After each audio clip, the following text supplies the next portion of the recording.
vuelve a los primeros. 90 con el clásico de culto Mi Primo Vinny. Esta divertidísima comedia de tribunales cautivó al público con sus diálogos trepidantes y sus inolvidables personajes. La hija de mi hermana se va a casar. Mi reloj biológico corre como la pólvora. Y tal y como va este caso, nunca me casaré. Desde las descaradas payasadas de Joe Pesci hasta la oscarizada interpretación de Marisa Tomei, cada momento rebosa energía e ingenio. Pero lo que quizá no sepas es que, entre bastidores, se desarrollaban historias y detalles fascinantes, incluyendo algunas meteduras de patas sin editar que de alguna manera llegaron al montaje final. En este vídeo, nos adentraremos en el rodaje de esta entrañable película, descubriendo hechos poco conocidos y revelando los percances de la pantalla que le darán una nueva apreciación de su genio cómico. La trama. Mi Primo Vinny es un clásico de la comedia de 1992, dirigido por Jonathan Lynn, escrita por Dale Launer y producida por Launer y Paul Schiff. Cuenta con Joe Pesci en su inolvidable papel de Vincent LaGuardia Gambini. A menudo acaba de llamar a Vinny. El viaje comenzó con Bill Gambini y Stan Rothenstein, dos estudiantes universitarios de Nueva York. Se encuentran en un montón de problemas durante un viaje por carretera a través de Alabama. Después de salir de una tienda de conveniencia, son detenidos por error por asesinato debido a un trágico malentendido. ¿La situación real? Bill robó accidentalmente una lata de atún, pero poco después se alejan. El dependiente de la tienda es asesinado durante un robo. Entra Vinny Gambini, el primo de Bill, un ruidoso e inexperto abogado de Brooklyn. Vinny acaba de aprobar el examen de abogacía tras 6 intentos y no tiene experiencia en juicios. A pesar de ello, es su mejor apuesta, ya que es el único abogado que pueden pagar, que también les representará gratuitamente. La llegada de Vinny a Alabama con su prometida, Mona Lisa Vito, interpretada por Marisa Tomei, marca el comienzo de una serie de comedias, pero frustrantes percances judiciales. Mona Lisa, de familia de mecánicos, aporta su agudo ingenio y sus amplios conocimientos de automoción, aunque su importancia solo se revelará más adelante en la historia. En la sala del tribunal, la falta de familiaridad de Vinny con los procedimientos básicos y el decoro legal le lleva a recibir varias citaciones por desacato del juez Chamberlain Haller, a quien molestan cada vez más los métodos y atuendos poco convencionales de Vinny. Es un choque de culturas. La personalidad de Vinny en Brooklyn no encaja bien con el sistema judicial del sur. A pesar del comienzo difícil, la tenacidad de Vinny no decae. Su primera prueba de fuego consiste en no interrogar a ningún testigo durante la vista preliminar, lo que hace que Stan cambie temporalmente a un abogado de oficio. Este defensor, sin embargo, sufre de nervios y un tartamudeo severo, empeorando las cosas durante su tiempo representando a Stan, ayudando inadvertidamente a la acusación. El avance de Vinny comienza cuando cuestiona el tiempo de cocción de la sémola de maíz para rebatir la cronología del asesinato de un testigo, aprovechando su estilo callejero de hacer preguntas. Este momento marca un cambio en el juicio, ya que la sabiduría poco convencional de Vinny empieza a brillar ganándose poco a poco un respeto a regañadientes por parte del juez. A medida que avanza el juicio, las habilidades de interrogatorio de Vinny mejoran drásticamente. Él consigue desacreditar el testimonio de testigos posteriores que afirman haber visto el coche de huida de Bill y Stan. Vinny expone fallas en sus observaciones, señalando obstrucciones y distancias que harían casi imposible una identificación positiva. La fiscalía parece sólida, sin embargo, cuando presentan a un analista del FBI, que testifica sobre las marcas de neumáticos encontradas en la escena del crimen, afirmando que coinciden con los neumáticos del coche de Bill.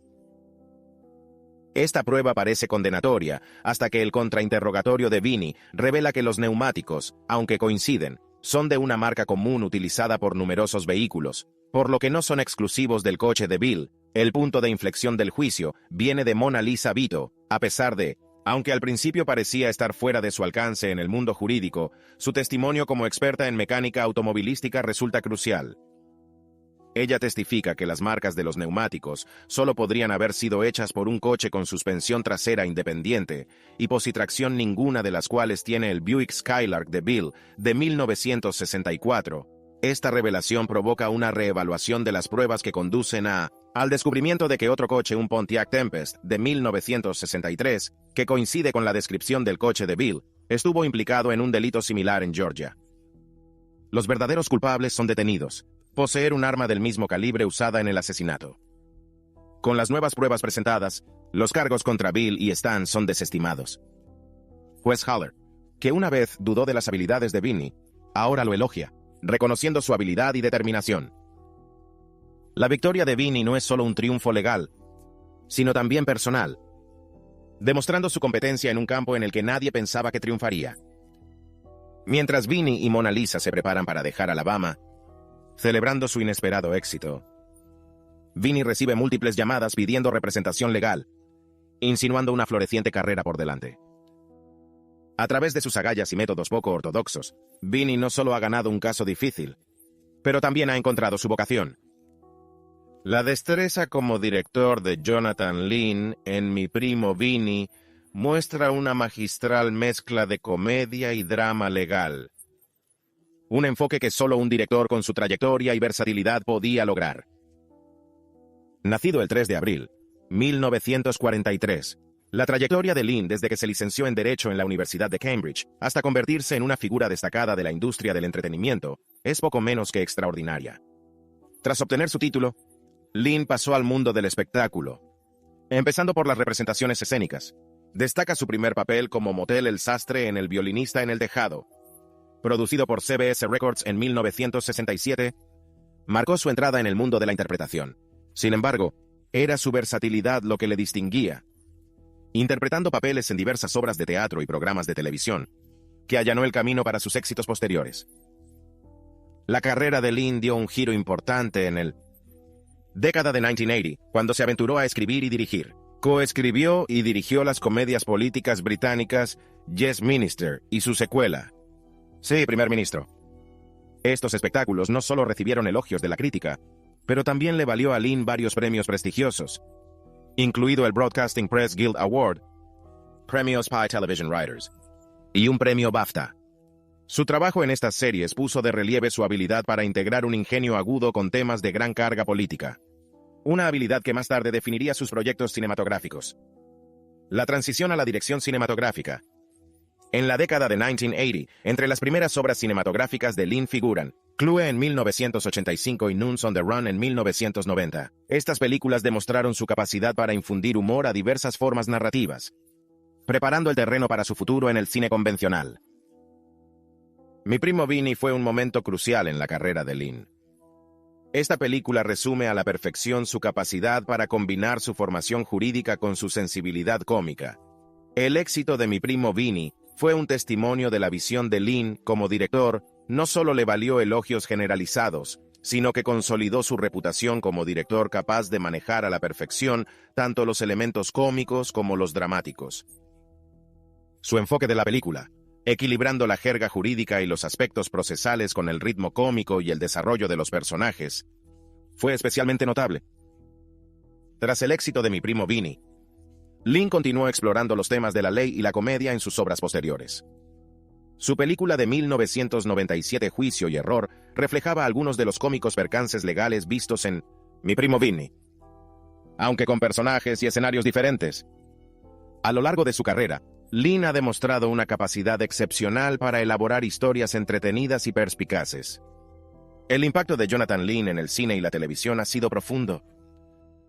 Scripting. El viaje creativo de Vinny Dale Launer. El camino de Dale Launer hacia la escritura del guión de Mi primo Vinny comenzó en sus años universitarios, tras un caprichoso encuentro con la historia de un abogado que solo conseguía aprobar el examen de abogacía en su 13º intento. Intrigado por el potencial humorístico de un personaje así, Launer le imaginó navegando por el complejo panorama jurídico del sur de Estados Unidos, representando a dos jóvenes acusados injustamente de asesinato. Esta idea inicial quedaría en el fondo de la mente de Launer, madurando a medida que perfeccionaba su oficio en otros proyectos de éxito.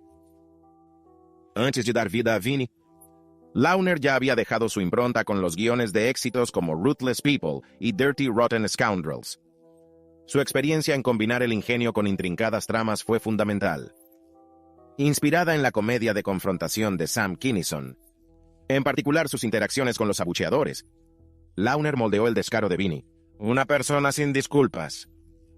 Esta influencia cómica fue crucial para dar forma a las payasadas de Vinny en la sala del tribunal y a su dinámica con otros personajes. La autenticidad del guión se vio enriquecida por las experiencias personales de Launer durante un viaje por carretera por el sureste. Viaje no era solo un telón de fondo para la historia. sino una inmersión profunda en los matices culturales y sociales de la región. Las aventuras de Lawner incluyen quedarse atascado en el barro y hacer frente a las reparaciones del coche. Experiencias que no solo encontraron su camino en el guión, pero también añadió una capa de realismo a la narración. Durante sus viajes, Lawner conoció a varias personas que inspiraron a los personajes de la película, incluyendo un asistente del fiscal de distrito que se convirtió en la plantilla de Jim Trotter, el sereno pero formidable fiscal de la película. La dedicación de Lawner a la autenticidad no se quedó en meras observaciones. Colaboró con un abogado en ejercicio para comprender meticulosamente los entresijos de los procedimientos judiciales. Estas sesiones revelaron que muchos aspectos de los juicios penales se aprenden a través de la experiencia más que de la educación formal, un tema que resuena a través del enfoque de ensayo y error de Vinny en los tribunales. Estas ideas se entretejieron en el guión creando escenarios tan educativos como divertidos. Por ejemplo, las detalladas escenas de contrainterrogatorio en las que los testigos aparentemente creíbles de Vinny Dismantle estaban directamente influidos por las exploraciones jurídicas de Lawner.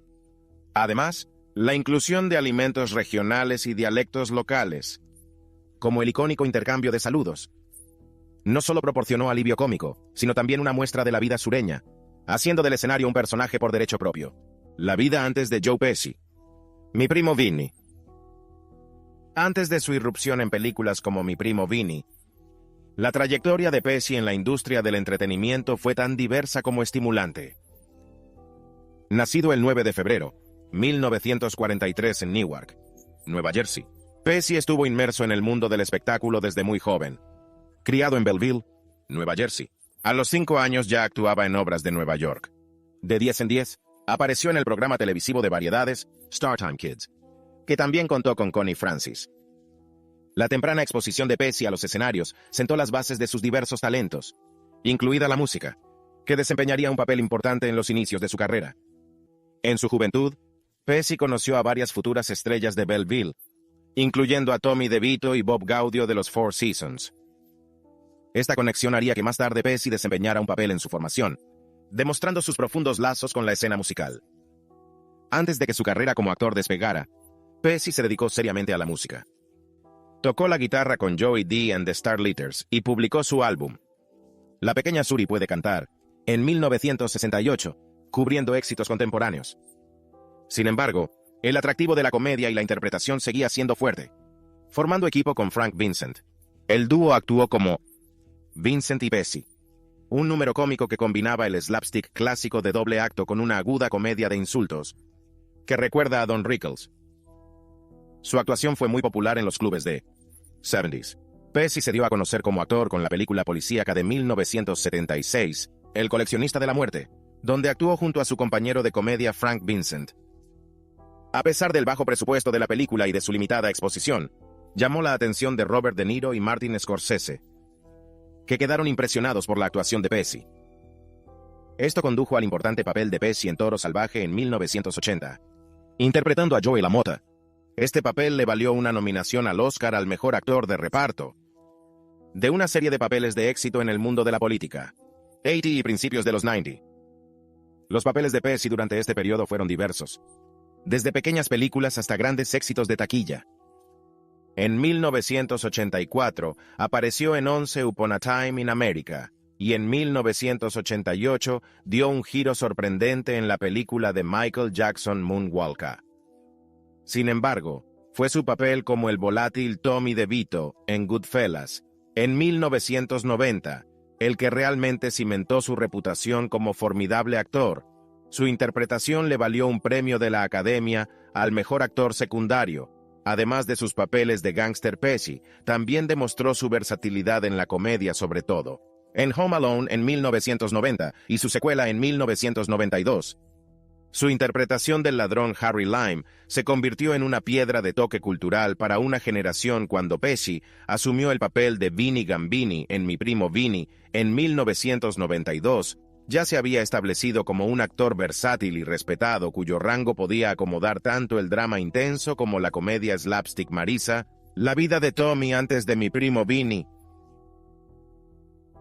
Marisa Tomei, actriz famosa por sus dinámicos papeles y sus cautivadoras interpretaciones, comenzó su andadura en los vibrantes barrios de Brooklyn, Nueva York.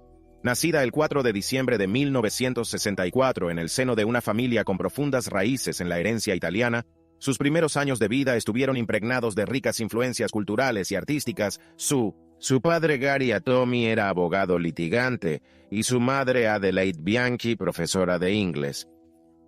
Ambos apreciaban el arte y el teatro italianos, inculcando a Marisa un profundo amor por el teatro desde muy joven. La trayectoria educativa de Marisa estuvo marcada por su participación en producciones escolares, que encendió su pasión por la interpretación. Cuando se graduó en Edward R. Murrow High School en 1982, ya había decidido dedicarse a la interpretación. Su compromiso con el oficio la llevó a la Universidad de Boston, aunque su estancia allí duró poco, ya que pronto regresó a Nueva York para sumergirse en el mundo de la interpretación profesional. Sus inicios como actriz fueron humildes, pero formativa. Marisa debutó con un pequeño papel en la película de 1984 The Flamingo Kid, donde solo habló una línea. A pesar de la brevedad de su aparición, marcó el comienzo de su andadura en el cine.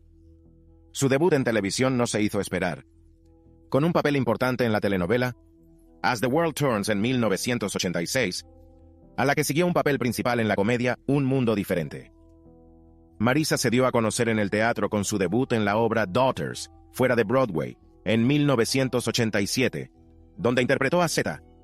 Su actuación recibió críticas muy favorables y le valió el premio Theatre World al mejor debut sobre un escenario. Siguió impresionando en la escena teatral con actuaciones en Beirut, Sharon y Billy, y Lo que vio el mayordomo. A finales de los 80 y principios de los años 90 se desarrollaron. La carrera cinematográfica de Marisa empezó a tomar forma con papeles más sustanciosos. En 1991, apareció junto a Sylvester Stallone en la comedia Oscar, y junto a Nicolas Cage en el thriller erótico Zandari. Sin embargo, fue su papel en Mi primo Vinny en 1992 que realmente la catapultó a la fama. Selección de estrellas para Mi primo Vinny. Una mirada a lo que podría haber sido. Cuando la producción de Mi primo Vinny estaba en marcha, el reparto del papel principal de Vinny Gambini fue una decisión crucial, con varios actores de alto nivel considerados para el papel. El estudio quería inicialmente a Andrew Dice Clay, cuyo audaz estilo cómico podría haber dado a Vinny un comportamiento muy diferente. Sin embargo, no funcionó con él, lo que llevó al equipo de producción a considerar a otros actores notables como Danny DeVito, Peter Falk, Robert De Niro y Jim Belushi. De estos, Robert De Niro, conocido por sus papeles dramáticos, fue una elección especialmente intrigante, considerado tempranamente por el guionista Dale Launer. El estudio, sin embargo, era escéptico sobre la idoneidad de De Niro para un papel cómico, que refleja la naturaleza a menudo encasillada de los actores en Hollywood. Director Jonathan Lynn, por otro lado, aportó una nueva perspectiva a la mesa de casting. Vio el potencial de Joe Pesci, natural de Nueva Jersey, que acaba de participar en dos grandes películas estadounidenses, Arma Letal 2 y Goodfellas. Lynn apreciaba el auténtico origen de Pesci en Nueva Jersey, que sentía que podía aportar una profundidad natural a Vinny. El propio Joe Pesci dijo que muchos hombres de su barrio compartían rasgos con Vinny, y todo lo que necesitaba hacer era amalgamar estas personalidades para retratar a Vinny auténticamente. Casting para el papel de Mona Lisa Vito, la novia de Vinny, también presentó sus retos. El estudio recurrió inicialmente a actrices más experimentadas como Lorraine Bracco y Carol Davis. Director Lynn, sin embargo, había visto a Marisa Tomei en un papel secundario en el rodaje de la película Oscar. Impresionada por su talento, sugirió a Tomei para el papel de Mona Lisa. A pesar de las dudas iniciales debidas a su menor fama, la extraordinaria audición de Tomei convenció a los ejecutivos del estudio, demostrando su capacidad para ofrecer una actuación que le valió un Oscar. Para los papeles de Billy y Stanley, el casting dio un giro inesperado, con consideraciones que se extendieron a actores famosos como Ben Stiller y Will Smith. Sin embargo, el carácter delicado del reparto de actores judíos y negros como individuos encarcelados en el sur, debido a tensiones raciales históricas, llevó a reconsideraciones. Esta sensibilidad cultural crítica influyó en la decisión final de elegir a Ralph Macchio y Mitchell Whitfield. Una representación reflexiva y auténtica que añade profundidad y cercanía a la película. La trama de la dislexia omitida en Mi primo Vinny. Vinny, como se muestra, es una abogada tenaz pero inexperta que tardó 6 intentos en aprobar el examen de acceso a la abogacía. Lo que muchos espectadores no saben es que en el guión original, Vinny tenía un obstáculo importante que explicaba sus repetidos fracasos. Dislexia. La dislexia es una dificultad de aprendizaje frecuente que afecta a la capacidad de leer, hechizo y escribe. En el guión, hubo una escena crucial en la que Vinny revela su condición, que ofrece una visión poco frecuente de sus retos personales y su capacidad de recuperación. Sin embargo, este aspecto del personaje de Vinny fue finalmente eliminado de la película. El director Jonathan Lynn se enfrentó a dificultades para retratar con precisión y sensibilidad la dislexia en la pantalla. Preocupados por no poder visualizar eficazmente el impacto de la dislexia, se tomó la decisión de cortar esta parte de la historia. Esta elección de edición fue recibida con insatisfacción por Dale Launer, guionista y coproductor. Launer lo creía sin reconocer la dislexia de Vinny. Los repetidos fracasos del personaje a la hora de aprobar el examen de abogacía podrían ser malinterpretados por el público como mera incompetencia, en lugar de ser el resultado de una dificultad genuina y relacionable. La omisión de la dislexia de Vinny cambió sutilmente la narrativa. En lugar de una historia sobre un abogado desvalido que supera un reto personal concreto, la película se centra más ampliamente en la falta de experiencia general de Vinny y en sus métodos poco convencionales pero eficaces. Este cambio racionalizó la historia, pero también le quitó una capa al desarrollo del personaje de Vinny, dejando a los espectadores con una comprensión menos matizada de sus luchas académicas iniciales. El verdadero escenario de las escenas de prisión de Mi primo Vinny. En el rodaje de Mi primo Vinny, los cineastas buscaron una atmósfera auténtica para las escenas de la prisión, eligiendo rodar en el Centro Correccional Estatal Lee Arendale en Gainesville, Georgia.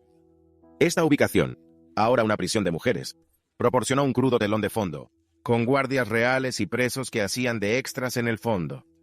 A diferencia de los típicos platós en los que se prepara a los figurantes para interpretar sus papeles, se trataba de presos reales cuyas expresiones espontáneas y crudas añadían un auténtico realismo a las escenas. La decisión de utilizar reclusos y guardias reales planteó retos imprevistos.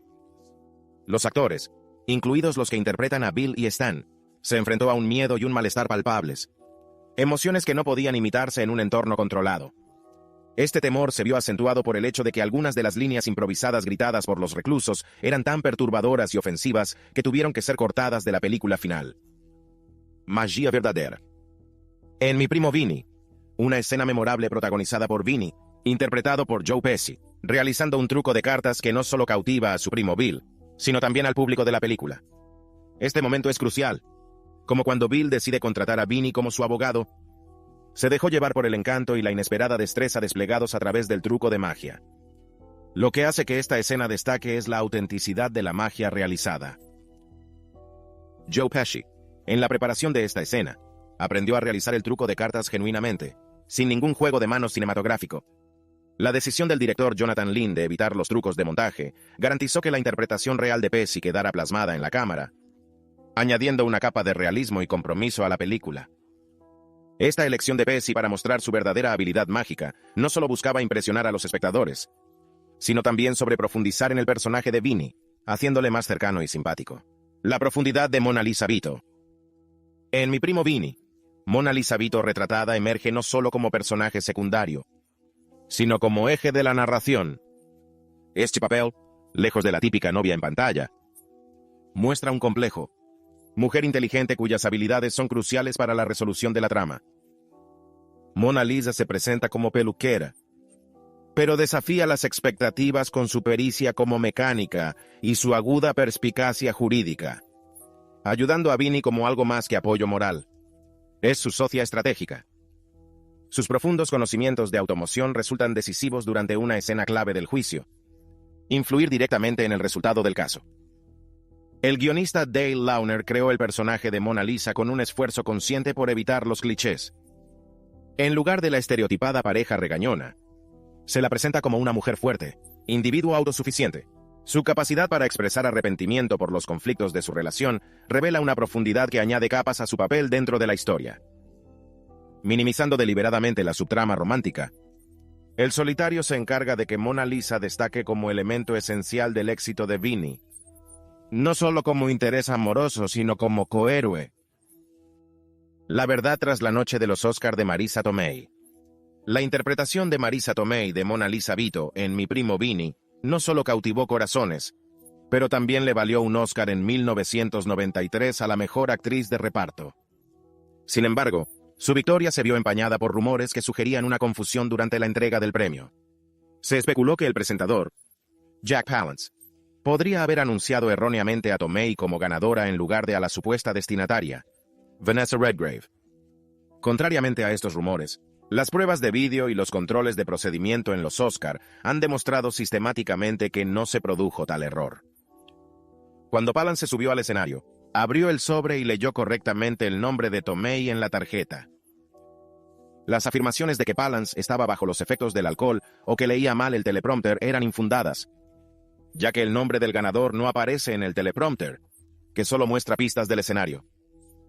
Los premios de la Academia cuentan con procesos rigurosos para prevenir y corregir rápidamente cualquier anuncio erróneo.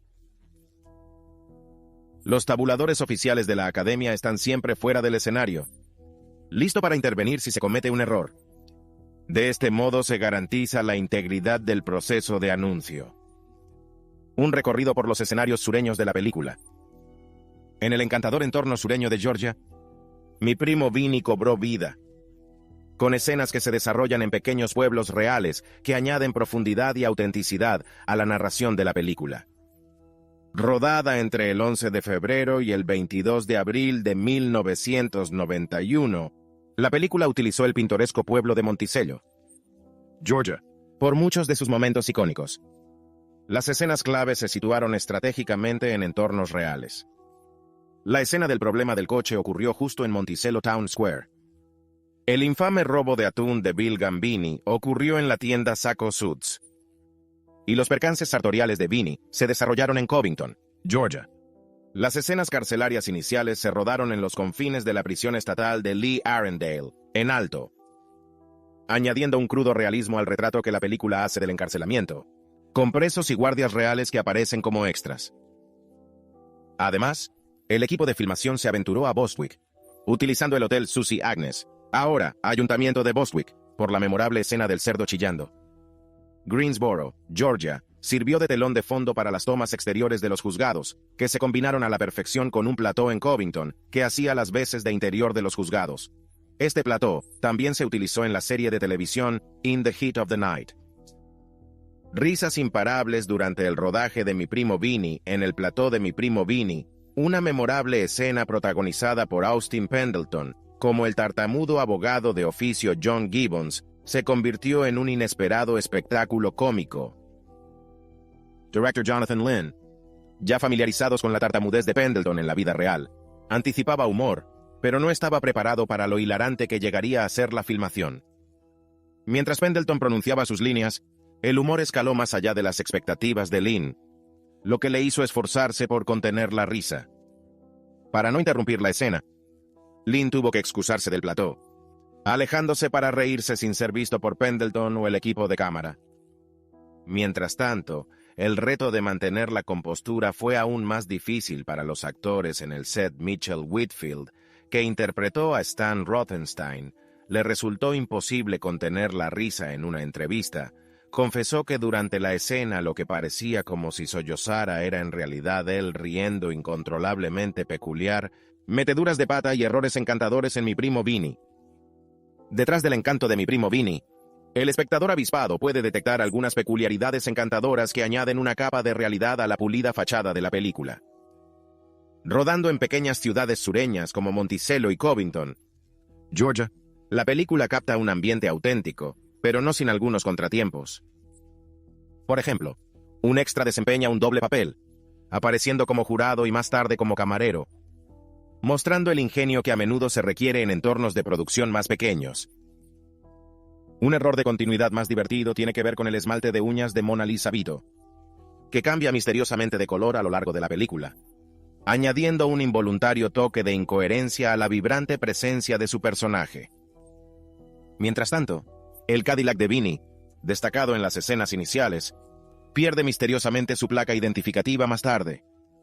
Un pequeño descuido que notarán los aficionados con ojos de águila.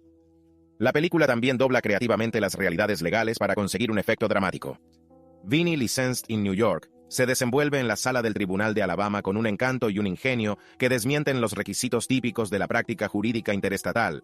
Estas peculiaridades, desde extras reciclados hasta atrezzo fluctuante, no son solo errores, sino que forman parte del encanto único de la película. Precisión jurídica y legado. Mi primo Vinnie destaca no solo por su valor de entretenimiento, sino también por su excepcional precisión jurídica, que ha cosechado grandes elogios de la comunidad jurídica. La descripción que hace la película de los procedimientos judiciales y las estrategias de los juicios ha destacado por su realismo, algo que no suele plasmarse con tanta precisión en las producciones de Hollywood. Uno de los aspectos más célebres de la película es la representación realista de los procedimientos judiciales. Abogados y profesores de derecho han elogiado la película por su gran fidelidad al comportamiento real en los tribunales y a la práctica jurídica. La película sirve como demostración práctica de las normas sobre pruebas, decir, relevancia y contrainterrogatorio, lo que la convierte en una valiosa herramienta didáctica en las facultades de derecho. En efecto, la película se ha incorporado a la enseñanza del derecho. Instituciones como el University College y la Universidad Estatal de Oklahoma lo utilizan para hacer que la educación jurídica sea atractiva e informativa. La American Bar Association incluso la clasifica como una de las mejores películas de temática jurídica. Estoy en Mi primo Vinnie. El personaje de Joe Pesci, Vincent LaGuardia Gambini, muestra estrategias de juicio que reflejan tácticas jurídicas reales.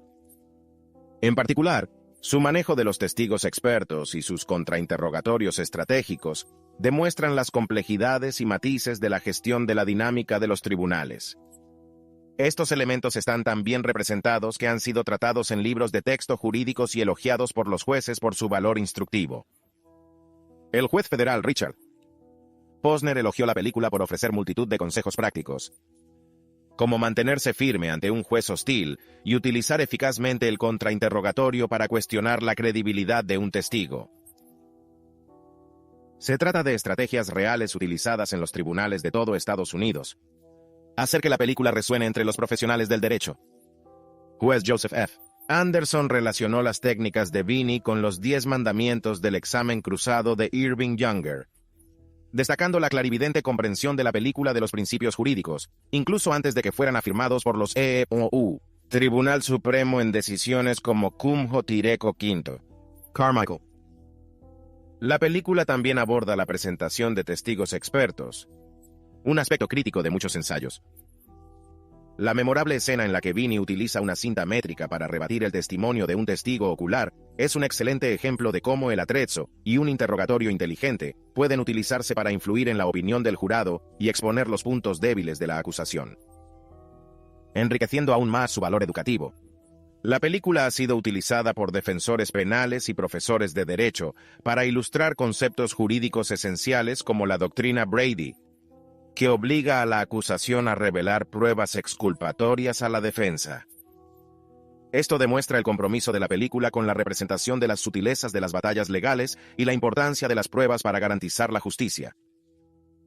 El enfoque de Vinnie hacia sus clientes en la sala del tribunal ejemplifica una mezcla de conocimientos y habilidades que van más allá de la educación jurídica formal. Como señala el profesor de la John Marshall Law School, Alberto Bernabe, Vinnie destaca en habilidades jurídicas prácticas como las entrevistas con clientes, recopilación de datos, desarrollo de la teoría del caso y negociar, que son cruciales para una representación jurídica eficaz. Sin embargo, a menudo se hace poco hincapié en ella en los planes de estudios jurídicos tradicionales. Antonin Scalia, juez del Tribunal Supremo, y U.S. senador John Kennedy, incluso han hecho referencia a la película en debates jurídicos y audiencias, subrayando su impacto en el pensamiento jurídico y en la cultura popular.